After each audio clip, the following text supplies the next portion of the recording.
Hey guys, welcome back to channel. I hope कि आप सब सेफ हो गए। और आज की क्लास 12th के 20 मिनट रिवीजन सीरीज फिजिक्स के अंदर जो हम चैप्टर करने जा रहे हैं वो करने जा रहे हैं ऑल्टरनेटिंग करंट। तो पहले बता दूं चैप्टर को स्टार्ट करने से पहले कि इस चैप्टर के नोट्स आपको हमारे जो इंग्लिश वर्ड ऐप पे जो फिजिक्स क्लास 12th नाम का एक कोर्स है उसके अंदर यहाँ पे इसके नोट्स ऐड अप कर लिए जाएंगे। पूरा प्रोसेस आप कैसे उस कोर्स को अवेल कर सकते हो उसका लिंक डिस्क्रिप्शन में दे रखा है। आप हमारे इंग्लिश वर्ड ऐप जाके प्ले स्टोर से डाउनलोड कर सकते हो या फिर iOS यूजर्स के लिए वो हमारी वेबसाइट www.engword.in से भी आप अपने नोट्स को एक्सेस कर सकते हो। आपको वहाँ जाके एक बार कोर्स पे चेकआउट करना पड़ेगा। सो गाइस, वीडियो स्टार्ट करने से पहले एक छोटी सी इन्फॉर्मेशन और कि अनअकैडमी का यहाँ पे नेशनल स्कॉलरशिप एडमिशन टेस्ट जो है जिसकी जो डेट्स हैं वो अक्टूबर 8 और 15 है। उसका रजिस्ट्रेशन लिंक जो है वो डिस्क्रिप्शन में दे रखा है। आप इंग्लिश वर्ड कोड यूज करके उसमें एनरोल हो सकते हो। अनसेट को आप क्रैक करके 100% स्कॉलरशिप तक आप जीत सकते हो IIT JEE NEET UG in class 9th and 10th के कोर्सेज के लिए, जहाँ पे आपको एक्सक्लूसिव एक्सेस मिल सकता है स्पेशल रैंकर्स ग्रुप के लिए, एज वेल एज आप एक ट्रिप जीत सकते हो यूरो स्पेस सेंटर को। सो इसका जो लिंक है डिस्क्रिप्शन में है, तो आप अनसेट को फटाफट से आप उसके लिए आप रजिस्ट्रेशन कर दो। उसका लिंक डिस्क्रिप्शन में दिया हुआ है, क्योंकि यहाँ पे अनअकैडमी प्लेटफॉर्म के थ्रू आप IIT JEE and neat and class 9 and 12 courses में एनरोल होकर अपनी प्रिपरेशन को एक्सेल कर सकते हो। तो जो डेट्स है वो है अक्टूबर 8 एंड अक्टूबर 15। तो जाओ, लिंक डिस्क्रिप्शन में है। इंग्लिश वर्ड कोड यूज कर देना जिससे आप उसमें जाके टेस्ट में एनरोल हो सकते हो। और इस टेस्ट को देने के बाद आपके चांसेस हैं कि आप 100% तक स्कॉलरशिप जीत सकते हो IIT JEE NEET UG as well as class 9th and 12th के लिए। और कुछ आपको एडिशनल बेनिफिट्स मिलते हैं जो कि मैं आपको ऑलरेडी बता चुका हूँ। तो उसका जो लिंक है डिस्क्रिप्शन में है। Unacademy national scholarship admission test registration जो कि अक्टूबर 8 एंड अक्टूबर 15 को है।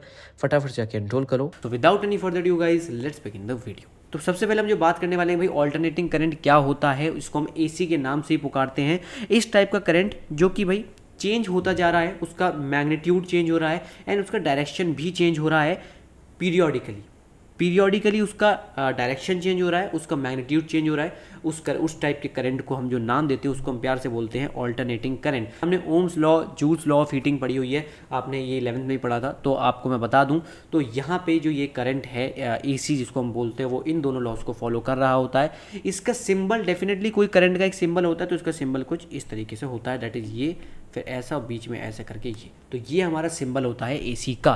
तो हमने अगर ऑल्टरनेटिंग करंट पढ़ लिया है तो हम बात करने वाले हैं ऑल्टरनेटिंग वोल्टेज के बारे में। तो यहाँ पे वही सेम चीज़ है, इस टाइप का वोल्टेज जो कि यहाँ पे इसका मैग्नीट्यूड भी चेंज हो रहा है, जिसकी डायरेक्शन भी चेंज हो रही है। अगर हम टाइम के रिस्पेक्ट में उस चीज़ को देखें, दोनों को कंसीडर करें, उस टाइप के वोल्टेज को मैं ऑल्टरनेटिंग वोल्टेज बोलूँगा। जस्ट डेफिनेशन है, पढ़ना हो तो पढ़ लो, मैं आपको जल्दी बताता चल रहा हूँ। इंस्टेंटेनियस वैल्यू ऑफ AC, कि आप इंस्टेंटेनियस वैल्यू बताओ ऑल्टरनेटिंग करंट की।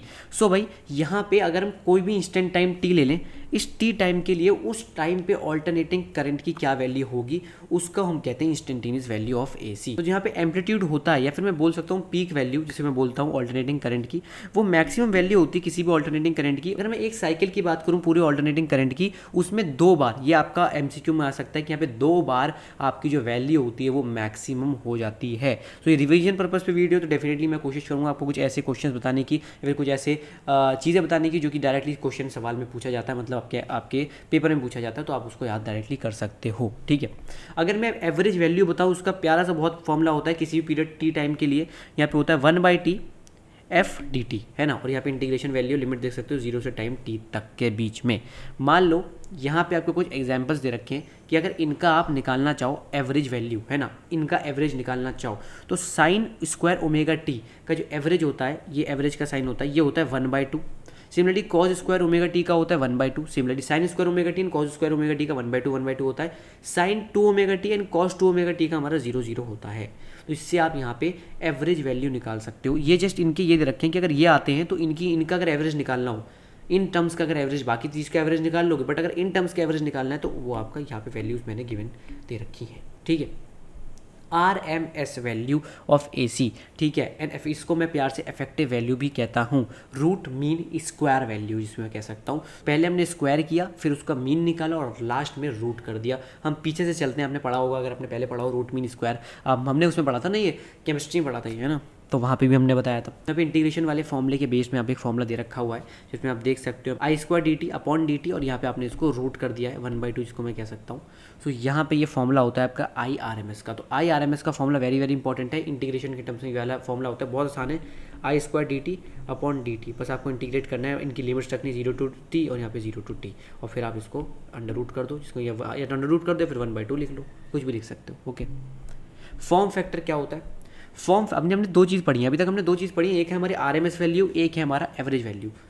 यहाँ पे जो फॉर्म फैक्टर होता है ये होता है RMS value upon average value over half cycle. Half cycle के ऊपर जो एवरेज वैल्यू है उसको मैं ये कहता हूँ ओके फॉर्म फैक्टर। ये अगर क्वेश्चन आ गया तो कर लेना, वरना कोई दिक्कत है नहीं। AC थ्रू अ रेसिस्टर, अब यहाँ पे हम ऑल्टरनेटिंग करंट की बात करेंगे थ्रू अ रेसिस्टर कि रेसिस्टर के थ्रू यहाँ पे AC कैसे कैसे चेंज हो रही है। इंस्टेंटेनियस देखिए यहाँ पे सर्किट दे रखा है, यहाँ पे देखो यहाँ पे एक सर्किट दे रखा है, देख सकते हो यहाँ पे रजिस्टर लगाया गया है और यहाँ पे ऑल्टरनेटिंग करंट का जो सिंबल यहाँ पे प्यारा सा दे रखा हुआ है, ठीक है। यहाँ पे instantaneous value of alternating EMF electromotive force कितनी होती है, that is is equals to E not sine omega T, ये याद रखना है, ठीक है। ये डायरेक्टली याद कर लो, कोई दिक्कत नहीं है। EMF आपको याद होगी, that is E naught is equals to E not sine omega T. अब दूसरा यहाँ पे टर्म कौन से याद करना है, करंट। EMF याद हुई तो करंट पता होना चाहिए, तो करंट बिल्कुल सेम है जैसे EMF था I not sine omega T, वहाँ था E not sine omega T, यहाँ पे I not sine omega T है ओके। पीक वैल्यू यहाँ पे एंड ऑफ द डे क्या होगी, हमने फॉर्मूला पढ़ा है V इक्वल्स टू IR। मान लो V यहाँ पे EMF है, I तो नॉर्मली ऑल्टरनेटिंग करंट है ही, and R is the resistor. Peak value I not होती है, peak value is equals to E not by R। Not मतलब पीक वैल्यू, याद रखना उसकी पीक के बारे में, मैक्सिमम वैल्यू की बात करें नॉट मतलब, ठीक है। तो अगर I naught that is peak value of current, that is E not by R। ये जस्ट ओम्स लॉ की तरीके ही आप मान सकते हो, हमने बताया ना ऑल्टरनेटिंग करंट फॉलो करता है हमारे ओम्स लॉ, ठीक है। अब यहाँ पे कुछ फेजर डायग्राम दे रखे हैं, आप इनको देख सकते हो एक बार। आप देख सकते हो फेजर डायग्राम्स के अंदर आप यहाँ पे साफ साफ देख सकते हो, अगर आपका E जो था आपका क्या था पीक वैल्यू, E नॉट मतलब आपका जो E का वैल्यू था E not sine omega T था, I का क्या था I not sine omega T, है ना। तो दोनों साइन के वाले ग्राफ बनेंगे, और साइन का ग्राफ हमेशा 0 से स्टार्ट होता है और इस तरह से बन जाता है ओके। तो यहाँ पे जस्ट दिखाया हुआ है EMF एंड करंट, देखो दोनों यहाँ पे इस तरीके से, इनका दूसरा डायग्राम बनाना चाहूँ तो इस तरीके से होता है ओके। दोनों सेम डायरेक्शन में जा रहे हैं, इसका वैल्यू ये, क्योंकि साइन ओमेगा टी है, साइन का ग्राफ है तो यहाँ पे 0 से स्टार्ट हो रहा होगा। नीचे वाला यहाँ पे करंट को हमारा दिखा रहा है, ऊपर वाला हमारा EMF को दिखा रहा है। ये देखो π/2 वाला पॉइंट है, ये 3π/2 याद रखना, ठीक है। π/2 पाई 3π/2 2π जस्ट वैल्यूज है। ये ओमेगा टी इधर इस वाले ग्राफ की, इधर है मेरा I और E okay. Value of impedance, impedance होता है Z, इसको मैं इम्पिडेंस बोलता हूँ, Z is equal to R। यहाँ पे मेरा जो प्योर रेसिस्टिव सर्किट होता है, आपको याद रखना है जो इम्पिडेंस होती है वो R की इक्वल होती है, एंड जो रिएक्टेंस होता है X वो यहाँ पे 0 होता है। होप कि आपको चीज़ पता होगी, हम रिवीजन पर्पस पे वीडियो बात करें, जल्दी जल्दी हम चीज़ को आगे मूव फॉरवर्ड करेंगे। तो यहाँ पे जो मेरी रिएक्टेंस होगी वो हमारी X जिसको हम डिनोट करते हैं वो 0 होगी इस केस के अंदर, रेसिस्टिव सर्किट के अंदर, इसलिए मेरा यहाँ पे जो रिएक्टेंस होता है वो 0 हो जाता है। अगर मैं प्योर इंडक्टिव सर्किट की बात करूँ तो यहाँ पे E जो होता है वो E not sine omega T होता है, बट यहाँ पर जो I होता है डेरिवेशन होता है, इसको निकालना पड़ेगा, देखना ठीक है। हम यहाँ पे आपको मैं बता रहा हूँ जिससे आप क्वेश्चन सॉल्व कर सको। I यहाँ पे करंट जो होता है वो होता है I not sine omega T minus π/2 okay, minus π/2। और इस केस में अगर तुम पीक वैल्यू निकालोगे तो अपॉन में ओमेगा एल आ जाता है, याद रखना ओमेगा एल आ जाता है। एक तरीके से जो तुम्हारा ऊपर प्योर रेसिस्टिव सर्किट था उसमें जो फेज डिफरेंस था वो तुम्हारा लगभग 0 था, जबकि अगर मैं बात करूँ इंडक्टिव सर्किट में तो यहाँ पे जो तुम्हारा फेज डिफरेंस आता है वो π/2 आता है, एंड पीक वैल्यू होती है E not upon omega L okay. Omega L for inductor, ठीक है, एल फॉर इंडक्टर। अब मैं बात करूँ अगर इंडक्टिव रिएक्टेंस की, वहाँ पे हमने रिएक्टेंस कैपेसिटर का अपने क्या पढ़ा, हमने रेसिस्टर वाला सर्किट पढ़ा था, उसमें हमारी रिएक्टेंस क्या थी, रिएक्टेंस थी उसमें मेरी 0, जो मेरा इंपेडेंस था वो मेरा R की इक्वल था, इसलिए मेरा जो रिएक्टेंस थी वो 0 थी। बट यहाँ पे इंडक्टर वाले केस में यहाँ पे इंडक्टिव रिएक्टेंस आती थी, इसको मैं XL से डिनोट करता हूँ, उसकी वैल्यू होती है ओमेगा एल। अब ओमेगा क्या होता है 2πf होता है, तो यहाँ पे इसको मैं ऐसे भी लिख सकता हूँ 2πfl या फिर ओमेगा एल, ठीक है। It bypasses DC but offers finite impedance to the flow of AC okay. इसका फेजर डायग्राम बताऊं तो यहाँ पे साफ साफ दिख रहा है आपको, यहाँ पे आपका E not sine omega T था, तो यहाँ पे साइन का ग्राफ बना हुआ है चुपचाप से, ठीक है ओके। I था वो क्या था I not sine omega T minus π/2, तो ग्राफ यहाँ से शुरू हो रहा है, एंड फेज डिफरेंस आपका π/2 का आ रहा है, जो कि आप यहाँ पे देख सकते हो VL एंड I के अगर बीच में ग्राफ में बात करूँ ओके। ये ग्राफ एक बार सबके देखते चलो, आपके डायरेक्ट फिगर में आ सकते हैं, बाकी इनके डेरिवेशन होते हैं फॉर स्कूल पर्पसेस, तो आप उनको भी निकाल के देख सकते हो। बट अगर अभी आपको रिवाइज करना है, क्वेश्चन बनाने तो फटाफट से देखना होगा। अच्छा इसका ग्राफ ये होता है ओके, नीचे से शुरू होता है क्योंकि π/2 का डिफरेंस आ रहा है। यहाँ पे V एंड I के बीच में हमारा जो ग्राफ बनता है वो इधर की तरफ बनता है, IL हमेशा मेरा इधर की तरफ आ रहा होगा, ठीक है, राइट की तरफ। एंड यहाँ पे हमारा XL, आपको इंडक्टिव रिएक्टेंस निकालने को बोलेगा तो आपको फॉर्मूले से निकल आएगा। मैं कैपेसिटर की बात करूँ, मैंने कैपेसिटर लगा दिया तो वहाँ पे बस यहाँ पे प्लस π/2 हो जाएगा और कोई चेंज नहीं आएगा, ठीक है। यहाँ पे E not sine omega T तो E not sine omega T रहेगा। यहाँ पे I not is equals to I not sine omega T plus π/2 हो जाएगा। इसकी पीक वैल्यू बात करूँ, उसमें पीक वैल्यू क्या थी, उस पिछले वाली पीक वैल्यू बताओ, वो थी E not upon omega L.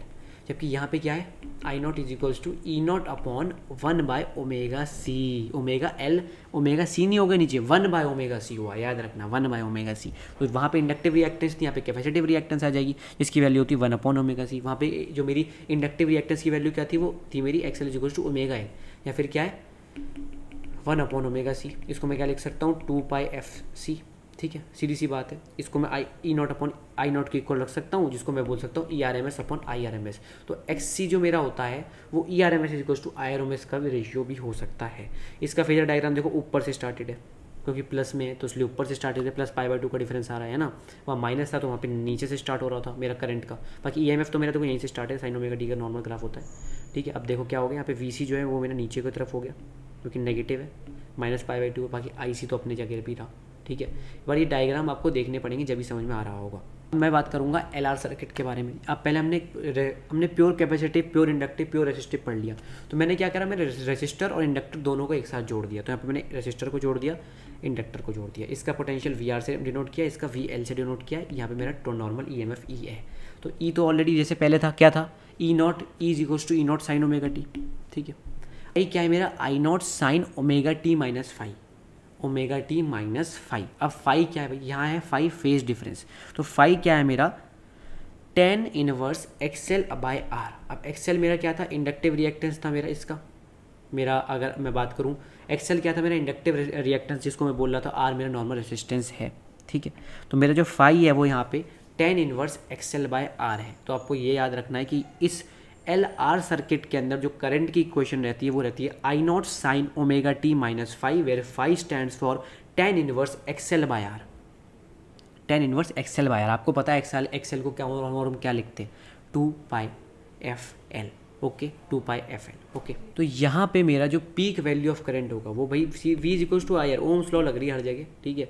तो यहाँ पे आई नॉट की वैल्यू जो होगी वो होगी ई नॉट अपॉन, यहाँ पे मेरा इक्विवेलेंट रेजिस्टेंस होगा ना। तो यहाँ पे मेरा दोनों है चीज़ें, इंडक्टर भी है, रेजिस्टेंस भी है। तो ये अगर मेरा आर है, ये मेरा एक्सएल है, तो इनके बीच का क्या होगा, under root XL square plus R square, यही तो होगा। ये सेम चीज़ यहाँ लिखी हुई है, ठीक है। तो इसको मैंने जस्ट एक्सएल को मैंने बड़ा करके यहाँ पे लिख दिया, ओमेगा स्क्वायर एल स्क्वायर। इसको और बड़ा करना चाहो तो ये 4 pi square F square L square हो जाएगा। एक्सएल ऑलरेडी बता चुका हूँ, इंडक्टिव रिएक्टेंस से 12 बताने की जरूरत है नहीं आपको। फेजर डायग्राम आप साफ साफ यहाँ पे देख सकते हो। और यहाँ पे जो मेरी जेड की इंपेडेंस की वैल्यू होती है वो होती है R square under root R square plus X L square, जो कि मैंने यहाँ पे बताया ना, अपॉन इंपेडेंस हो जाएगा ना। तो जो मेरा पीक वैल्यू होता है वो ई नॉट अपॉन इंपेडेंस हो जाता है जेड। और यहाँ पे इंपेडेंस की वैल्यू जो होती है मेरे एल आर सर्किट के अंदर वो होती है R square plus X L square. ऐसी आपकी इंपेडेंस की वैल्यू आपका जो जहाँ पे कैपेसिटर वाला जो होगा, जो मेरा होता है कैपेसिटर और रेजिस्टेंस वाला, ये वाला जो सर्किट है सी आर सर्किट, ठीक है। क्लास रिप्रेजेंटेटिव भी कहते हैं मेडिकल के अंदर इसको, सी आर, है ना। तो इसलिए सी आर सर्किट भी होता है। तो इसके केस के अंदर वी आर एंड वी सी होगा। सिमिलरली वही सेम चीज़ है, ई हमेशा जो ई एम एफ वो हमेशा सेम रहता है, E not sine omega T. Similarly यहाँ पे I not sine omega T plus phi, देखो यहाँ पे भी यही था, यहाँ पे भी यही था ना। यहाँ पे देखो -5 था, यहाँ पे तुम्हारा +5 हो जाएगा। ये रहा omega T I is equals to I not sine omega T +5, कौन से सर्किट के अंदर, सी आर सर्किट के अंदर, ठीक है। अब यहाँ पे देखो फाइव यहाँ पे क्या रिप्रेजेंट करता है, वो tan inverse X C upon R minus पाई/2, okay, X C upon R minus पाई/2। इस केस में पीक वैल्यू मतलब तुम्हारी इंपेडेंस जो रहेगा वो क्या रहेगा, under root R square plus X C square, वहाँ एक्स एल स्क्वायर था। वो इससे अगर तुम्हें एक चीज़ आ गई तो बस तुम्हें एक एक्स्ट्रा फॉर्मूला याद करना है, यहाँ पे 5 फेज डिफरेंस का, यहाँ पे -पाई/2 ऐड हो जाता है और यहाँ पे एक्स सी लग जाता है, क्योंकि कैपेसिटिव इंडक्टेंस होती है ना ये, ठीक है। बाकी ये वाला तो बिल्कुल जस्ट जैसे तुमने पहले पढ़ा था बिल्कुल सेम है। इसका फेजर डायग्राम तुम देख सकते हो। अब यहाँ पे तुम्हारे तीनों सर्किट को ऐड कर दिया गया, जिसमें तुम्हारा इंडक्टर भी आ गया, कैपेसिटर भी आ गया और रजिस्टर भी आ गया। इस केस के अंदर क्या कह रहे हैं भैया, तुम्हारी ई एम ऑलरेडी ये चीज़ हमेशा सेम रहेगी, देखो बिल्कुल सेम बात कर रहे हैं, है ना। यहाँ पे भी तुम्हारा आई होगा I not sine omega T -5 होगा, same as C R circuit. पर यहाँ पे जो 5 की वैल्यू होगी, यहाँ पे अगर तीनों चीज़ें आ रही हैं, यहाँ पे देखो तीनों चीज़ें आ गई, रेसिस्टर, इंडक्टर और कैपेसिटर।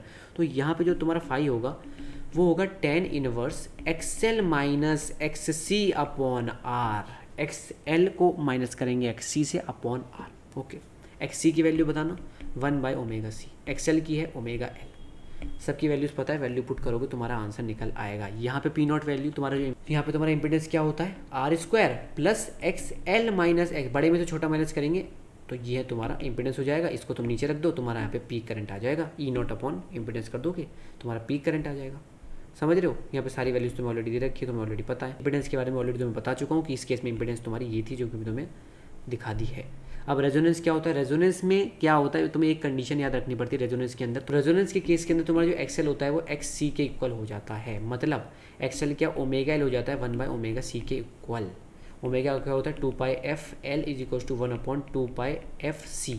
ये तुम्हारी इक्वेशन बनती है रेजोनेंस के केस के अंदर, जिसमें तुम एफ आर और एफ सी फिर वैल्यूज पुट करके निकाल सकते हो।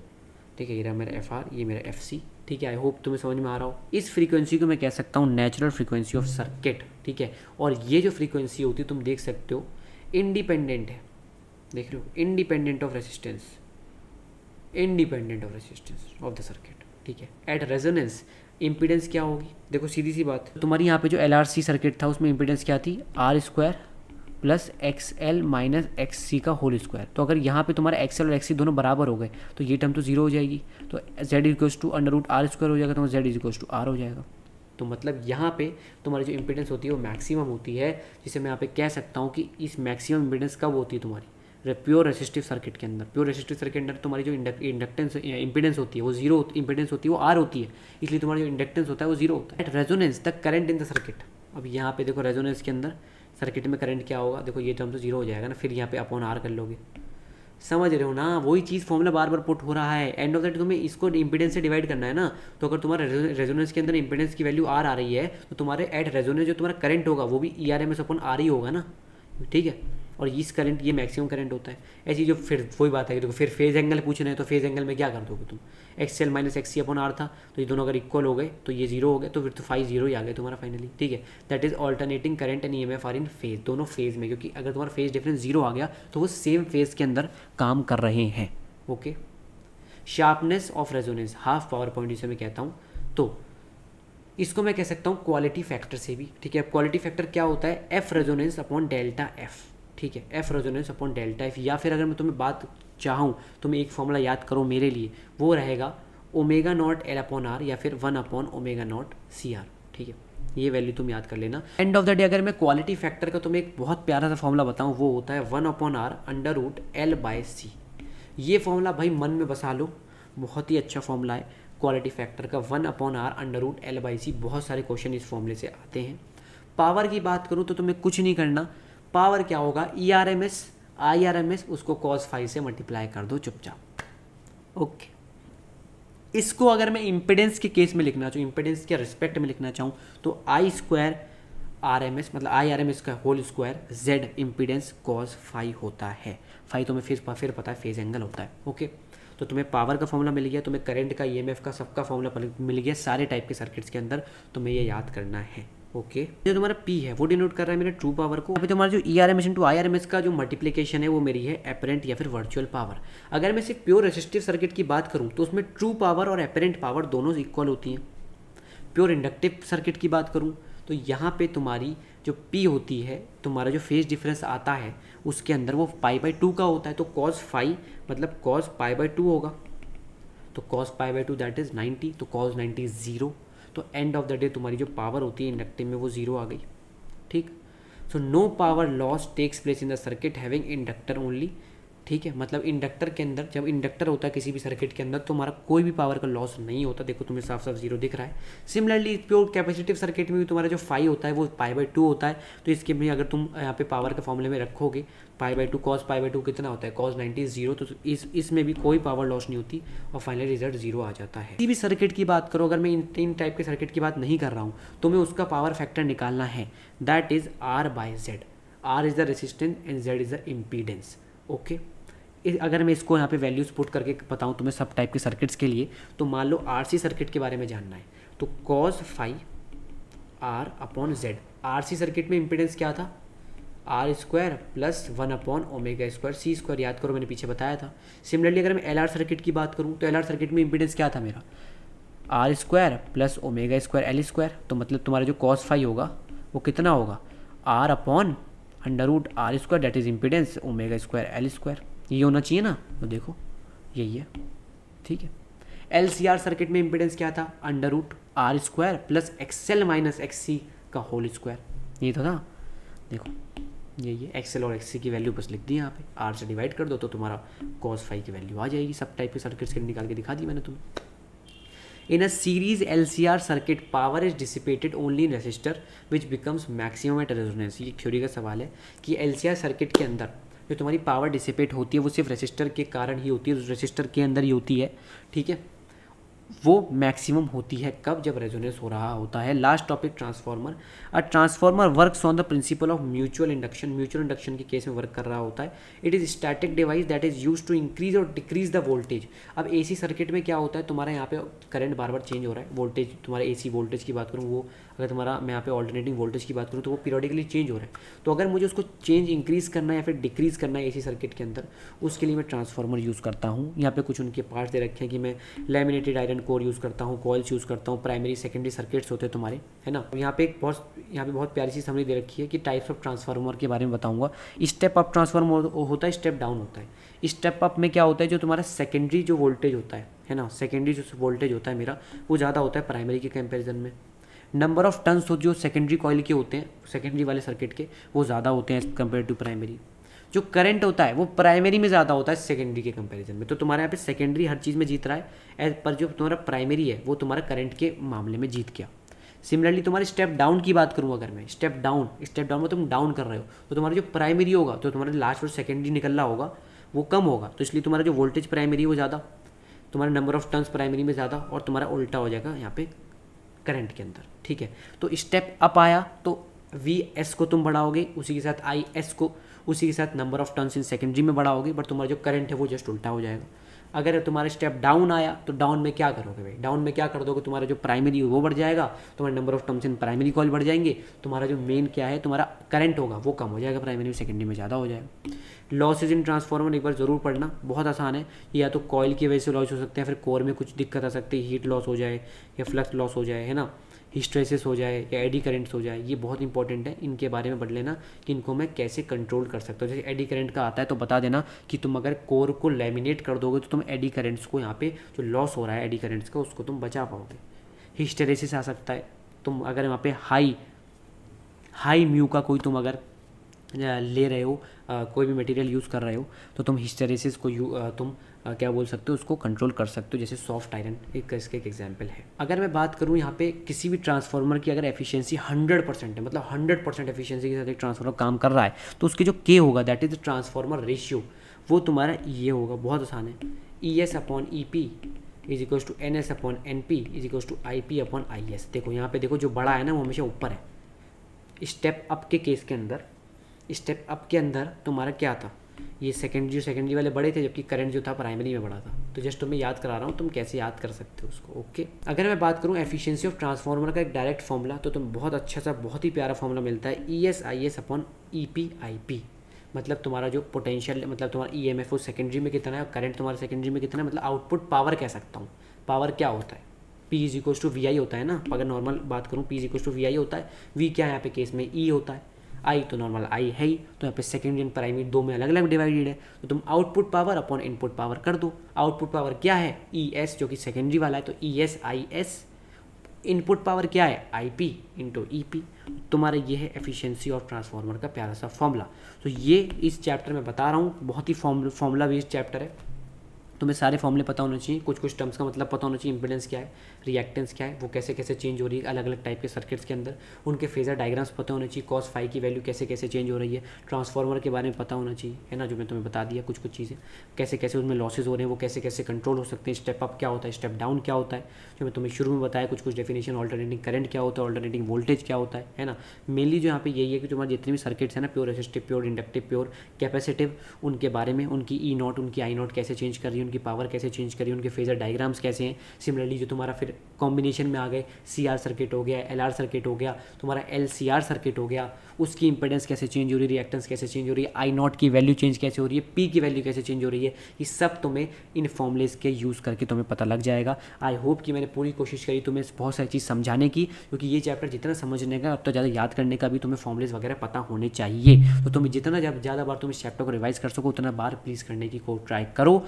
दूसरी इंपॉर्टेंट बात कि अगर आपको रिवाइज करना है, देखो अब बार बार आप हर चीज़ लिख नहीं सकते, तो अगर आपको ये नोट्स चाहिए तो वो आपको हमारे ऐप इंग्लिश वर्ड ऐप पे मिल जाएंगे, जो कि आप प्ले स्टोर से डाउनलोड कर सकते हो। एंड वहाँ जाके आप इन नोट्स को एक्सेस कर सकते हो। हमारे कोर्सेज वाले सेक्शन में चले जाना, इंग्लिश वर्ड ऐप डाउनलोड करने के बाद कोर्सेज में जाना, इन कोर्सेज में आपको दिख जाएंगे, वहाँ पे फिजिक्स क्लास 12 नाम से एक कोर्स होगा, आप उसको जाके चेकआउट कर सकते हो। पसंद आया तो ज़रूर आप जाके उसे एक्सेस कर सकते हो, चेकआउट कर सकते हो। उसका जो कैसा पूरा प्रोसीजर है वो लिंक डिस्क्रिप्शन में, जो पूरा प्रोसीजर है वो डिस्क्रिप्शन में लिखा हुआ है मैंने कुछ पॉइंट्स के फॉर्म में। आई होप कि गाइस आपको ये चैप्टर पसंद आया होगा। iOS यूजर्स के लिए वेबसाइट है engword.in, ठीक है, वहाँ पे आपको लिखा हुआ है कि आप कैसे उसको ऐप बना सकते हो, मतलब वो वेबसाइट लिंक हो जाता है ना, तो वहाँ पे एक वेबसाइट लिंक हो जाता है कि ऐप के फॉर्म में आपके iOS यूजर्स के लिए। मेरी वेबसाइट है उनके लिए www.engword.in, ठीक है, लिंक डिस्क्रिप्शन में। With that said thank you for watching this video. I hope कि आपको चैप्टर पसंद आया हो। मेरे इंस्टाग्राम का गाइस लिंक डिस्क्रिप्शन में जाकर जरूर फॉलो मार लो, और हमारे इंग्लिश वर्ड का टेलीग्राम जो चैनल है उसका भी लिंक डिस्क्रिप्शन में दे रखा है। वहाँ पे मैं अपडेट्स डालता रहता हूँ कि कौन कौन से चैप्टर में डालने वाला हूँ, कब डालने वाला हूँ, ऐप पे क्या अपडेट्स आ गए, कौन कौन से चैप्टर ऐड हो गए हैं। दूसरी इंपॉर्टेंट बात कि जो आप 20 मिनट रिवीजन सीरीज में 12th के चैप्टर आते जाएंगे, वो जो कोर्स आपने अगर आप उसको एक्सेस कर सकते हो, अगर आपने वो कोर्स परचेज कर रखा होगा, सो वो ये जो जितने भी चैप्टर्स हैं उनकी जो PDF है, जो आप उनके जो नोट्स हैं, जैसे जैसे वीडियो आती रहेगी वो नोट्स वहाँ पे अपडेट होते जाएंगे, ठीक है। आई होप कि गाइस आपको चैप्टर पसंद आया हो। जैसे कि thank you watching this video. मिलते एक नए प्यारे से वीडियो में, जैसे stay with us, good bye, bye bye.